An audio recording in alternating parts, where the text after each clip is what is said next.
Whelan Presley Funeral Home and Crematory, a proud supporter of WQPT, has been serving Quad City families since 1889. Now providing live stream capabilities for viewing your loved one's funeral or memorial service at their chapel in Rock Island. The lasting impact of Derek Chauvin's verdict close to home, and everyone pitching in for flood protection in the cities.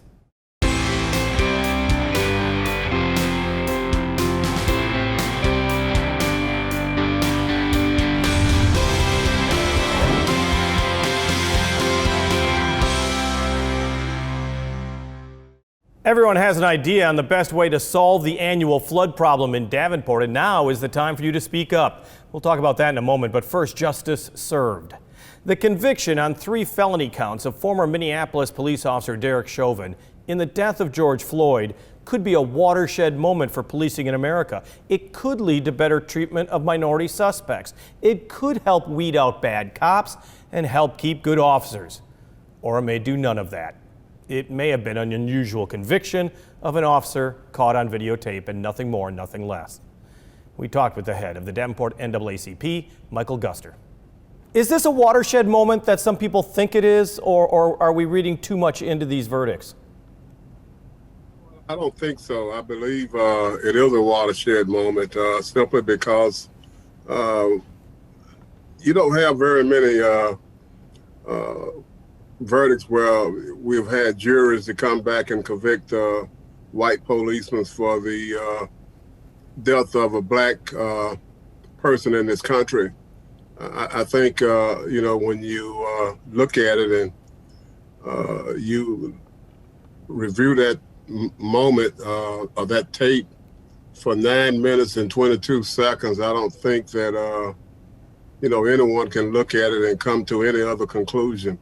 Well, but when you look, and I apologize, and one would totally agree with that, and that's why I wonder, is it that videotape that made all the difference in the world?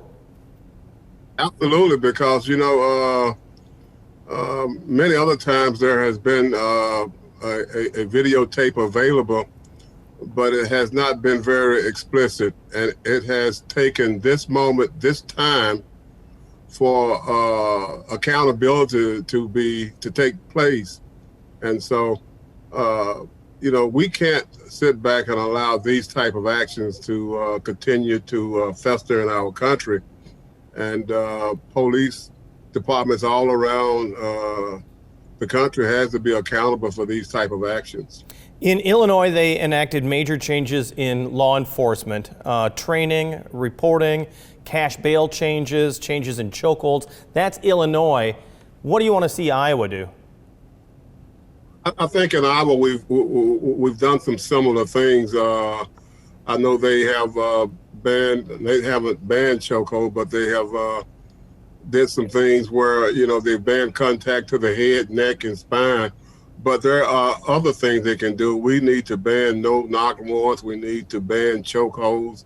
We need to institute legislative law that covers cash bail changes in this state.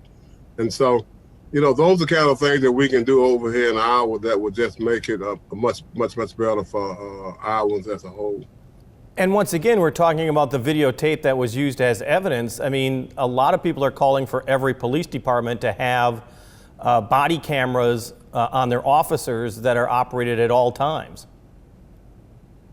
Body cams are so vital, so important. I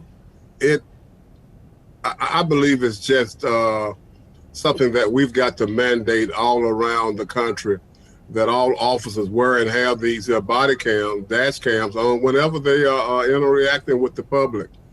As you know, the narrative that the Minnesota Police Department put out right after the death of George Floyd was completely different from what the videotape showed us. So videotape can tell us and show us what the truth is. And so we have to revisit these policies and things and make sure that they are something that is a requirement versus something that is an option.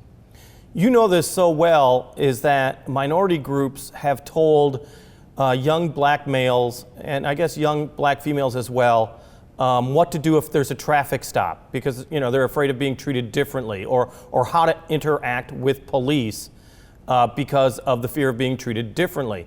Is that still ongoing? Absolutely. It must continue to go on. I tell you that I have a 17-year-old grandson, an 18-year-old grandson, and I am just terrified in terms of when they go out because of this simple reason here of driving. And so I think our police departments have got to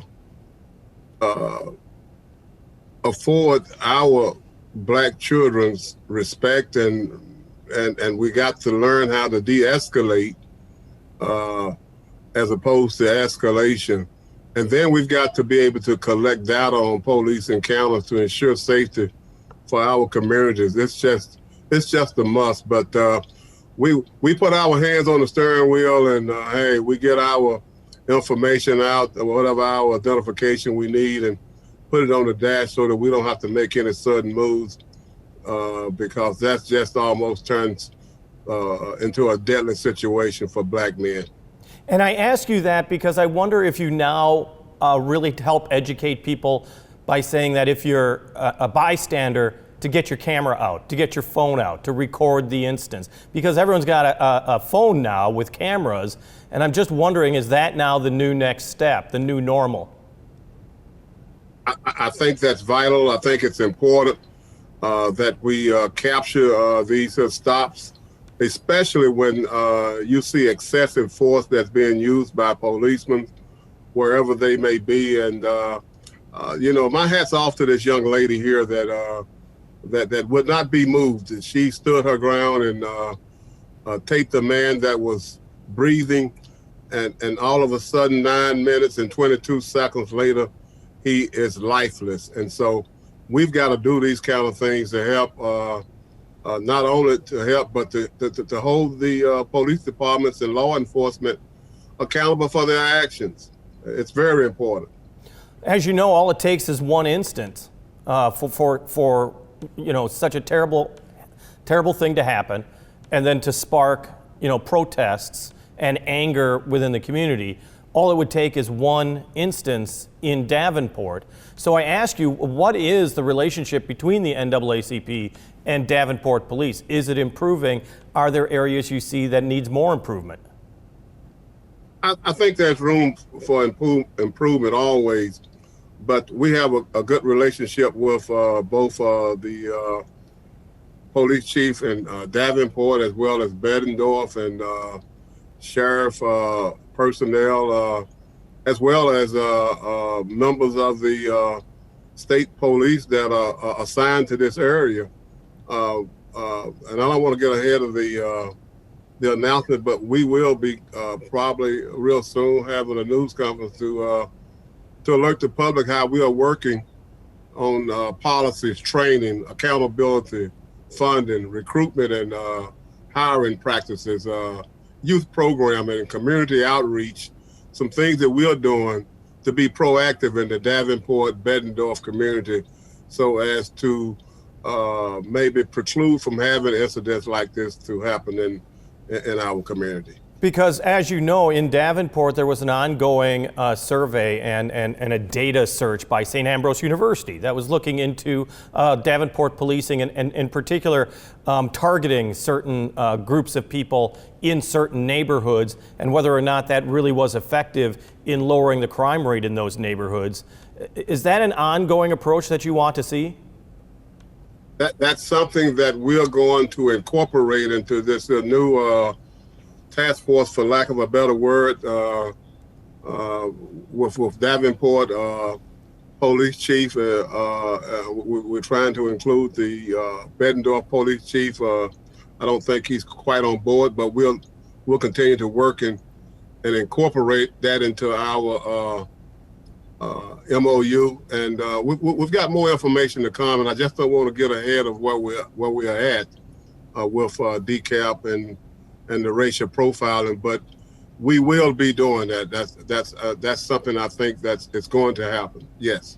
We are of the same generation, and you're seeing, like you said, you have children and now you have grandchildren. You have been through an awful lot, and it's pretty much, okay, things are getting better, just wait, things will get better. This generation seems to be saying, no, enough is enough, let's get this fixed now. Absolutely. Well, let me just tell you, when you look at the makeup of these protests, when you look at these young people, they are saying that we are not going to put up with what the status quo. This generation is so likely, more likely to oppose racism and work for change. When you look at the protests in Minnesota and around the country, the majority of it is white protesters that are joining the forces with us because they know that this is wrong. They know that we should be working together for a better America. This is not a black problem. It's an American problem, and it's a problem that we have here in Davenport. And so I just applaud these young people, and what they are doing and continue to do. Because you saw some of that this past summer. I mean, I think back to the efforts that ended at Vanderveer Park and the large coming together of all types of people. And how many young people and how many parents brought their children to such an event? Absolutely. You see that, and people want to know what they can do, how they can help, how they can get involved, and the change in terms of what we are seeing is just phenomenal. And I just applaud that. And we have, when you look at it, we have got more people that want the right change as opposed to people that want to stay the status quo in this country. And we just got to step above the fray and continue to do those things that are right, those things that make America, make Davenport, that makes our better for every member in this community. The president of the Davenport NAACP, Michael Guster. In a moment, coming up with solutions for when the Mississippi River freely flows out of its banks. But first, Laura Adams has us looking forward as we head into May, all ready to go out and about. This is Out and About through May 4th. On with the Show is a virtual trip through the 73-year history of Quad City Music Guild, streaming through the 18th. The 2021 Geneseo Art Walk takes place April 17th, celebrating the local art community. The Church Basement Ladies in You Smell Barn continues to entertain on the Circa 21 stage through May 15th. Plus, Recycle the Runway will virtually support Dress for Success Quad Cities on the 22nd. Kane Brown, Chris Lane, and Russell Dickerson perform at the Tech Slayer Center the 22nd, while Ribco hosts the Pink Floyd Experiment April 23rd and 24th. Tom Foolery on Tremont presents comedy April 25th at 8, while Tammy Pescatelli brings the laugh at Rhythm City Casino on the 29th, or enjoy Wednesday night of live comedy at Open Mic Night at the Gypsy Highway. Join WQPT for a special online screening of Ken Burns' Hemingway April 27th at 6:30, followed by a Q&A with Hemingway biographer Mary Dearborn. Ballet Quad Cities present Alice in Wonderland at the Outing Club April 30th and May 1st. The Quad City Area Craft and Vendor Spring Show is coming May 1st at the Golden Leaf Banquet Center, while the Black Box Theater presents Love, Loss, and What I Wore April 22nd through May 1st at the Downtown Moline Theater. Plus, auditions for Playcrafters Barn Theater take place for Princeton's Rage April 17th and 18th. For more information, visit WQPT.org. Thanks, Laura. The Bucktown Review has been itching to get audiences back into the theater for its monthly programs, thanks COVID. In the meantime, the Review tuned up the banjo, guitar, and fiddle to bring us their rendition of Eels in the Sink. 1, 2, 1, 2, 3, 4.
Bucktown Review, eels in the sink.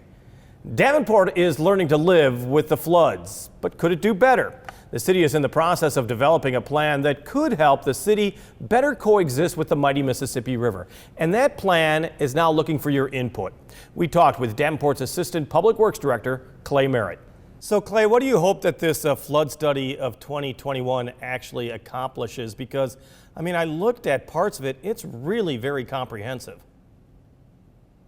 It is. So in the end, our desired goal is by probably mid to end of the fall of this year, probably sometime around October, we're going to have a fully completed, finalized report to present to the City Council and Mayor that in the end will provide recommendations for flood mitigation strategy moving forward.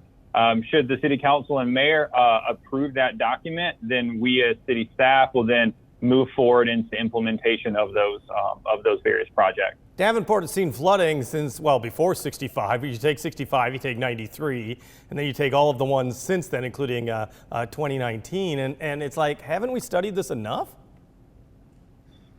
There have been some studies in the past. I know in the end, probably not to the degree that we're looking at now, or if we've done that, we probably haven't done that, in the recent past.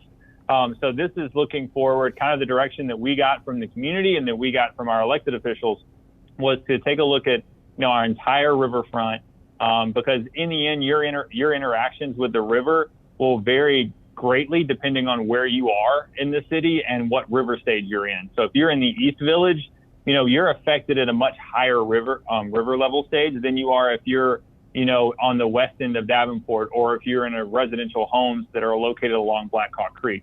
So everyone interacts with it differently. So, there's different mitigation strategies regardless of where you are. There's not a one size fits all solution across the board. And so what we required is an in-depth analysis and some recommendations from an engineering firm who's used to doing this. And that's what we're in the process of doing.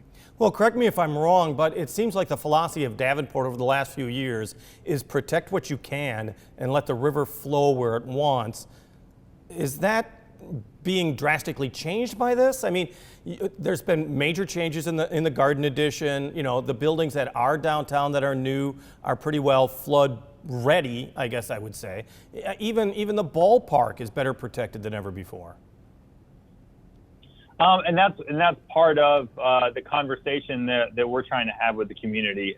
Is when 2019 happened, a lot of times some people say, that we should be protecting up to a higher level or a higher standard, and that should be across the city. It should be some people say it should be in certain areas, and then other people within the community think that if we can just refine what we're doing now and just kind of make operational changes and make some capital improvements along the way, that'll be good. So that's part of this conversation. I would say if people are interested in partaking or partaking in part of this conversation, that's where we're in our second round of public engagement. And that's where kind of what you referenced, there's some pretty in-depth recommended projects from our consultant, and it's to gauge the level of interest from the city or from our community on what those projects look like, because we have them kind of broken up into three main sections. One is to protect as what we're calling incremental projects, protect the river stage 18 to 22, 23 foot level.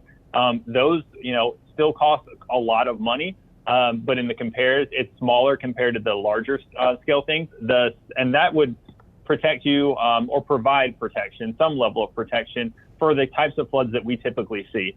The second bucket is what we call the 100-year event, which is we're calling river stage 24. Technically, it's 23.6, but we kind of round it up. So that 100-year event. So everyone's like, well, what does a 100-year event mean? It just means statistically, you have 1% chance in any given year of reaching that flood level. And right now that's at 23.6. So that's almost not quite a foot, but almost, to the level of what we experienced in 2019. And then secondly, if you're looking for some of the community have called for this, have called for a full-on, flood wall, for instance, or some form of flood barrier protection system. If in that case, you should probably look to FEMA in terms of looking for specifications of what your minimum standard should be. and theirs is built to a 100-year event plus 3 additional feet. So that's where you get that river stage 27.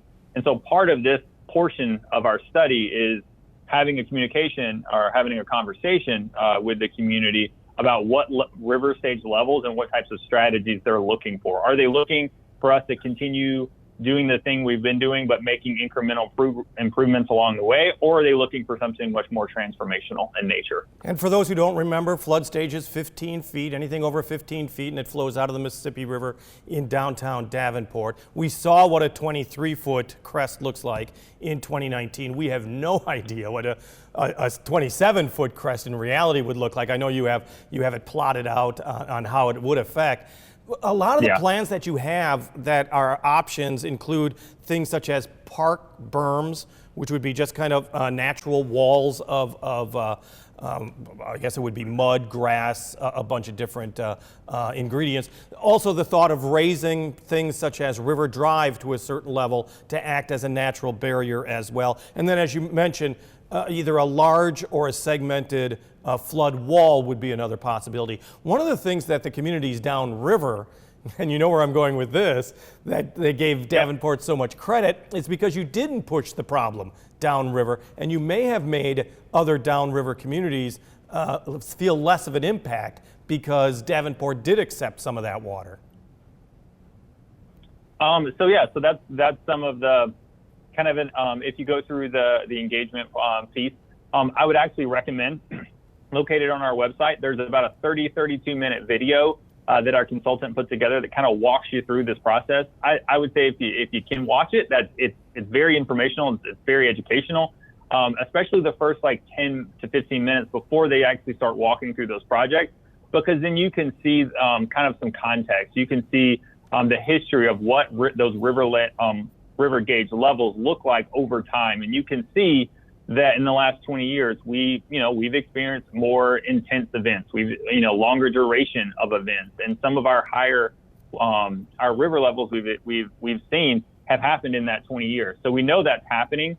We know it's happening more often, and so that's kind of what level is the city looking to, provide some level of mitigation to as part of that. And that either comes in the form of, we kind of have four main things, but it's not everything. One is repairs or improvements to the storm sewer system, basically that already let out into the Mississippi River. Obviously, the river can then come back up the other way. So it's improving those things. Oftentimes River Drive has water on it. I'll just use the section of River Drive in Marquette as an example. We closed sections of that off, not because the river is coming overland onto the road. It's because it's coming up from the storm sewer system. So you can make those fixes and those repairs to help kind of mitigate, maybe closing that road off instead of at river stage. I'm just going to throw something out there. At about 14, 15, 16, maybe you could wait till river stage 20, for instance, before you have to shut that particular section of road down. As you said, there's other ideas too. Road raises, so you eliminate the water getting onto the road by just simply raising it a couple feet. In certain areas, you could put earthen berm system up, or some form of flood wall. And that doesn't necessarily have to mean from one end of the city to another end of the city. It can be very segmentalized. It can be specialized. It doesn't have to be unless the community wants it to. It can be as tall as it needs to be, depending on what that level of height we're trying to protect to. How can somebody comment? Because you're right. I mean, if you look at that video, it's really a great explanation of where we have been and all the options of where we can go. What kind of input do you want from the public? We're kind of just, we're interested in, we have as you mentioned, we've had quite a few recommendations out there. We call them alternatives.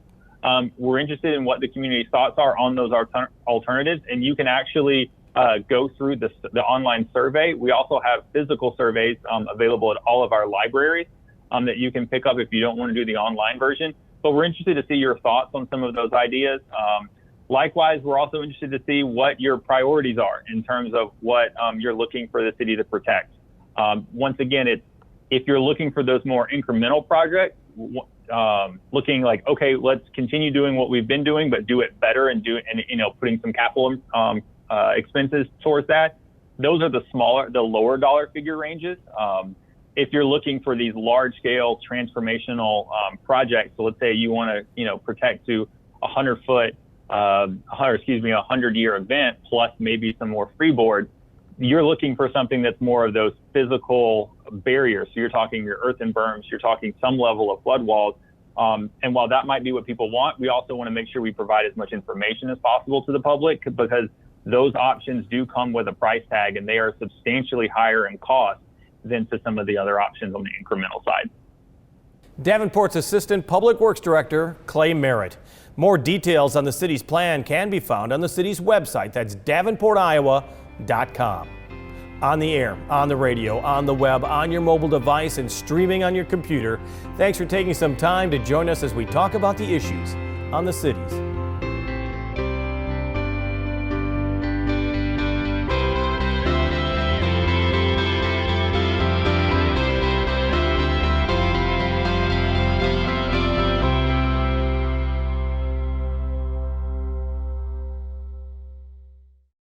Whelan Presley Funeral Home and Crematory, a proud supporter of WQPT, has been serving Quad City families since 1889. Now providing live stream capabilities for viewing your loved one's funeral or memorial service at their chapel in Rock Island.